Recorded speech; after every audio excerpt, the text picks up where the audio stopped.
Is this show actually good? Like, is it what people were saying in the first early reviews that it's one of the better Marvel shows? Well, I watched the first 3 episodes that released last night, and here's my quick review, which may contain 1 or 2 small spoilers, but I'm going to be quicker than average, and that we also got to understand that this show takes place about 6 months after Wakanda Forever. You know, this show I believe has been ready for like the last 2 years, and just Marvel hasn't released it, and that they finally have. Episode 1, kinda boring, not much happens. I mean, I understand it's the first episode, you want to break the ice and ease your way into things and kind of get reminded who Riri Williams is, but I just feel like that could have been done in a better way the first episode, and a way to grab your attention, and just certain things happening that just weren't my interest. I also feel like the acting in a couple parts like felt a little forced or unnatural, so I give episode 1 like a 6 out of 10. Episode 2, a little better than episode 1, a little bit more happens, more like I guess a little bit more interesting I guess. I mean, when it comes to the jokes part, like not just episode 2, like on the first 3 episodes, I don't remember laughing at all, even though the sign in that back, one of the words it says is laugh, but I didn't.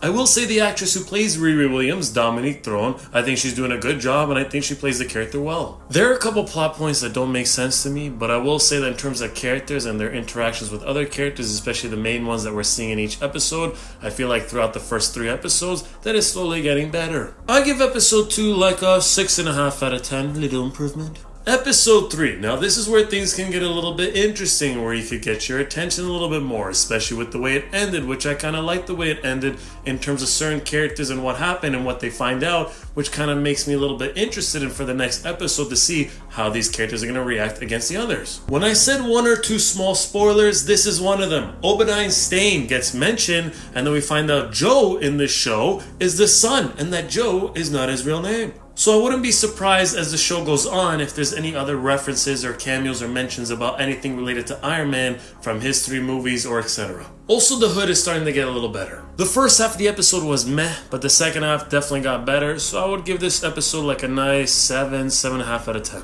After watching the first 3 episodes, I'm kind of happy that the first 3 released right away, and then the next 3 will be releasing next week, because I don't look at this show in terms of the quality or value that it would be worth to release once a week for people to be really looking forward to it, to get that attention span for that long. If you watch the first 3 episodes, what would you rate each episode out of 10? And if you haven't yet and you don't plan to watch the show, I would like to know your reason, because my reason for watching the show is I'm a very big fan of Marvel, and I don't want to miss anything Marvel, and also because I make videos on movies and shows, reviews, etc. Thank you for watching, and my heart is made out of iron. Oh.